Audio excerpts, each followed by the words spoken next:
वसुदेवसुतं देवं कंसचाणूरमर्दनं देवकी परमानंदम कृष्णं वंदे जगद्गुरुम।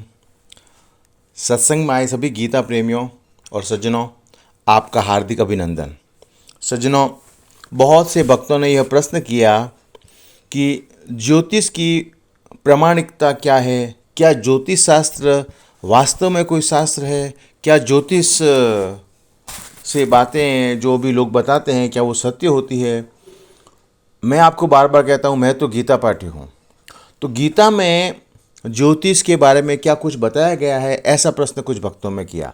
तो आज मैं श्रीमद् भगवत गीता के बारे में भगवान श्री कृष्ण ने ज्योतिष के बारे में क्या कहा, उसके मैं कुछ आपको श्लोक बताऊंगा जिसमें भगवान ने ज्योतिष के बारे में कुछ वर्णन किया है। देखें, ज्योतिष में समय सबसे महत्वपूर्ण है, काल जिसे हम कहते हैं।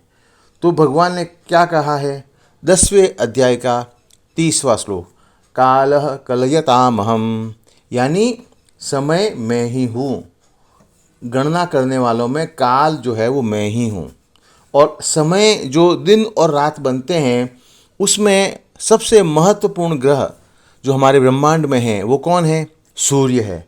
तो भगवान क्या कहते हैं 10वें अध्याय के 21वें श्लोक में, 10वां अध्याय कौन सा है, विभूति योग नाम 10मोऽध्याय। तो 10वें अध्याय के 21वें श्लोक में भगवान श्री कृष्ण क्या कहते हैं श्रीमद् भगवद गीता में, ज्योतिषाम रविरम सुमान, यानी सूर्य भगवान के बारे में क्या कहता है, इसी सूर्य को भगवान ने अपना स्वरूप बताया है। ठीक है ना।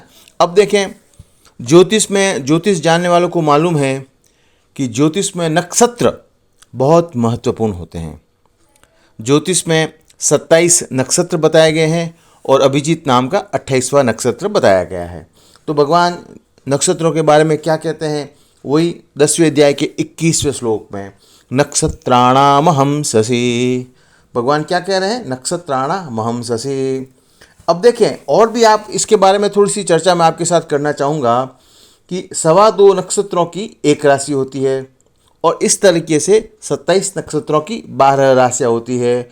और उन 12 राशियों पर जब सूर्य भ्रमण करता रहता है, और सूर्य जो होता है ना वो एक राशि पर 1 महीना रहता है, यानी टोटल 12 राशियाँ होती है। 12 राशियों के ऊपर सूर्य भ्रमण करते रहते हैं, एक राशि पर 1 महीना। तो 12 राशियों पर 12 महीना, यानी 12 महीने का 1 साल होते हैं। इसी तरीके से महीने बनते हैं। तो महीनों के बारे में भी भगवान ने क्या कहा है, मासानाम मार्गशीर्षोऽहं, 10वें अध्याय के 35वें श्लोक में, जो विभूति योग नाम है। तो इस तरीके से महीनों का भी वर्णन किया है भगवान ने। और महीनों के अंदर फिर ऋतुएं आती रहती है। तो भगवान ने ऋतुओं के बारे में भी क्या कहा है, ऋतु नाम कुसुमाकरः, यानी कुसुम ऋतु जो है वो मैं ही हूँ। तो भगवान ने विभूति योग में जगह जगह जो है वो ज्योतिष का वर्णन किया है। अब उत्तरायण और दक्षिणायन भी होते हैं, तो दोनों अयन मिलाकर के 1 वर्ष होता है। तो उनका भी वर्णन जो है वो भगवान ने किया है।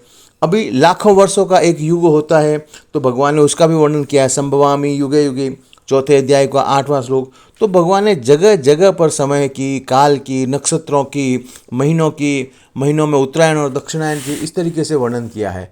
तो मतलब क्या है कहने का, कि ज्योतिष की प्रामाणिकता भगवत गीता में श्री कृष्ण भगवान ने बताई है, परंतु ज्योतिष को जानने वाले आज बहुत कम लोग रह गए हैं।